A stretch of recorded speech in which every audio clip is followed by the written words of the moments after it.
In this video, I'm bringing you a theory in which Jon and Daenerys Targaryen will marry in the final season of Game of Thrones. This theory is backed up with quite a few clues and foreshadows from both the TV show and the book series, so without further ado, let's just jump into it. The marriage of Ice and Fire was expected to already take place in the previous season of Game of Thrones, considering that the potential suitor in Westeros was the main reason Daenerys left her lover Daenerys Hards behind in Meereen in the season 6 finale. However, Game of Thrones season 7 did see Ice and Fire come together as Jon Snow and Daenerys Targaryen finally met and promptly fell in love. Since Dany did not come to Westeros to only conquer it, but also to build a stable order and reunite all those 7 kingdoms, of which most are in an open rebellion against the crown, Jon Snow was and still is the only logical suitor for Dany. Not only that Jon is the only logical option, since as a king Jon is one of the most powerful people in the 7 kingdoms, one of a few men who actually has any authority and respect from his people that will fight beside him to the bitter end, but their pairing would also fulfill an ancient pact between those two houses, a pact that is dating all the way back before Aerys' madness. All the way back to the civil war between the Targaryens, known as the Dance of the Dragons, war in which House Stark supported the claim of a Queen Rhaenyra Targaryen, a pact that was sustained with the condition in which a Targaryen, a royal princess, would marry a Stark. This agreement, known as the Pact of Ice and Fire, was never fulfilled, but it could change in the final season since Daenerys doesn't want only to conquer the 7 kingdoms, but wants to make it a better place, wants to build a stable structure, and marrying Jon Snow would bring her support and control over the kingdom that is large as the other 6 combined. As proven in the season 7 finale, even though the army of the dead is marching to kill the entire living side, proving alliances to people is still of the great importance. In that episode, in the Chamber of the Painting Table, Daenerys and her court discuss logistics. Jon says it will take the Dothraki a fortnight to reach Winterfell, while they can sail with the Unsullied to White Harbor and meet Dothraki on the King's Road. This is when Jorah proposes Daenerys to rather fly to Winterfell, as he points out that the north is not really safe for her. She has many enemies there, and all it takes is one angry man with a crossbow and an idea of becoming a hero by killing the Targaryen conqueror with one well-placed bow. Jon then states that it's her decision, but if they are going to be allies in this war, it's important for the Northerners to see them as one. Jon basically convinces Daenerys that if they are to sail together, it sends a better message since the North will see her as an ally rather than conqueror. If sailing together sends a better message, then wedding would most certainly seal their alliance. Additionally, Jon and Dany have already begun an intimate relationship, although neither one of them is currently aware of their family ties. As we'll remember, in the season 7 finale we saw the two hook up while Bran's voiceover was explaining that they are in fact related.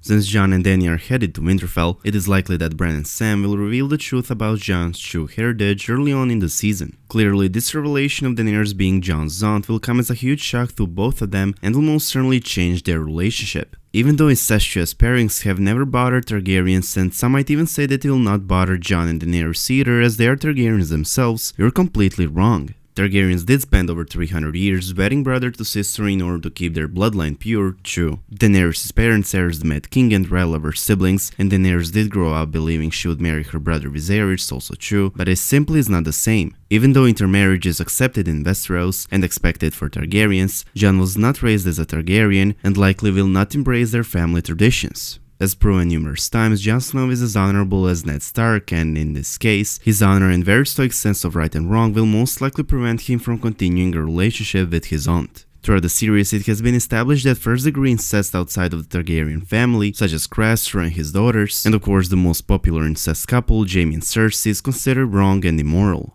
Intermarriage between first cousins, on the other hand, is not considered incest in Westerosi society. The prominent example is that Tywin Lannister married his own cousin Joanna Lannister, mother of all 3 of his children. However, Jon and Dany are not cousins, nor are they siblings, they're nephew and aunt, and therefore many are wondering if they will, upon finding out the truth, still marry each other to seal their alliance. The answer on that question is both yes and no. Yes, there will be the Targaryen marriage in the 5th episode of the final season, but no, they will not marry out of love nor because they want to seal their alliance, they will do it because of their child. I know you might be a bit confused, so let's get a little bit back. No, Jon and Daenerys will not continue their intimate relationship after they find out the truth, which will by the way take place in the very beginning of the final season, but they don't have to because Daenerys already got pregnant in the season 7 finale. It's been highlighted numerous times during this season that Daenerys believes she can no longer have children because of a prophecy that was told to her by Mirri Maz Duur in the season 1 finale. The prophecy tells, when the sun rises in the west and sets in the east, when the seas go dry and the mountains blow in the winds like leaves, when your womb quickens again and you bear a living child, then he will return and not before. Despite Daenerys' belief that she cannot have children because of this prophecy, Dany will most definitely be pregnant with Jon's baby next time we see her. The show's next big twist was heavily foreshadowed throughout the previous season. For an example, it was foreshadowed by Jon questioning Daenerys' assertion of infertility, particularly when she admits that she never got an informed opinion about her condition from anyone except Miri Mazdur herself. As we'll remember, in the season 7 finale, Daenerys revealed to Jon her belief of not being able to bear children. "I can't have children," Daenerys said. "Who told you that?" Jon asked. "The witch who murdered my husband," Daenerys replied.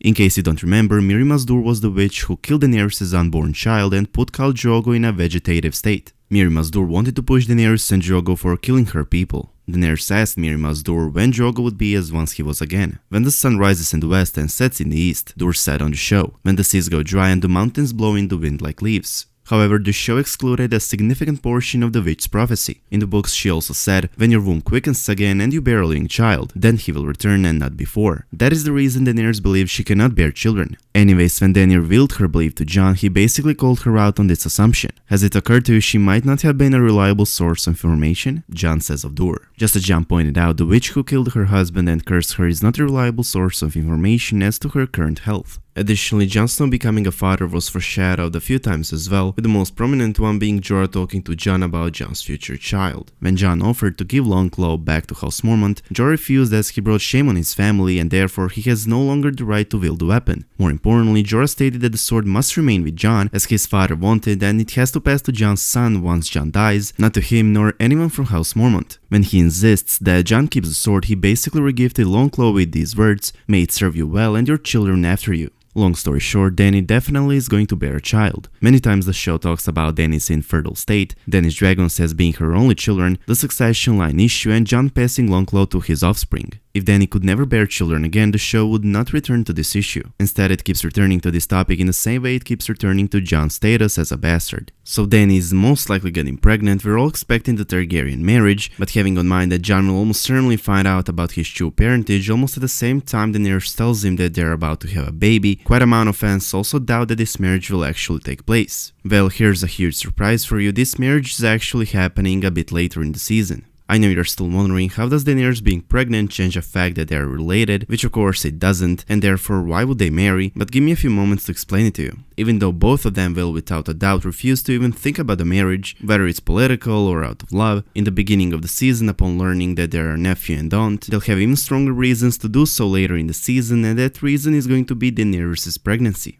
Once they learn of their family ties, the other news will hit them. They already mentioned Dany's pregnancy with Jon's baby, and that exact news will make them change their mind and actually marry each other. And here's why. Jon has been a bastard son his entire life, and he most certainly will not allow his child to be born out of wedlock and live a life he has been living. Both in the books and on the show, Jon initially refuses to sleep with women because he's absolutely terrified that he might produce a bastard. In the 4th episode of the very first season, there was a small talk between Jon and Sam. On Sam's assumption that Jon had been with hundreds of girls so far, Jon answered with, "No, as a matter of fact, the same as you." Jon then goes on to describe his only chance with a girl. He says, "So I sat there in the brothel as Ross took off her clothes, but I couldn't do it, because all I could think was, what if I got her pregnant and she had a child, another bastard named Snow? It's not a good life for a child." Knowing how hard it is to grow up like that, he had no problem with joining the Night's Watch and never fathering a child. Even when he falls in love with Ygritte, it's hard for him to get over this fear of intimacy that might lead to pregnancy. As I already said, just like on the show, Jon doesn't want to father a child in the books either. While having a conversation with his uncle Benjen about the Night's Watch, Jon said, "I will never father a bastard. Never."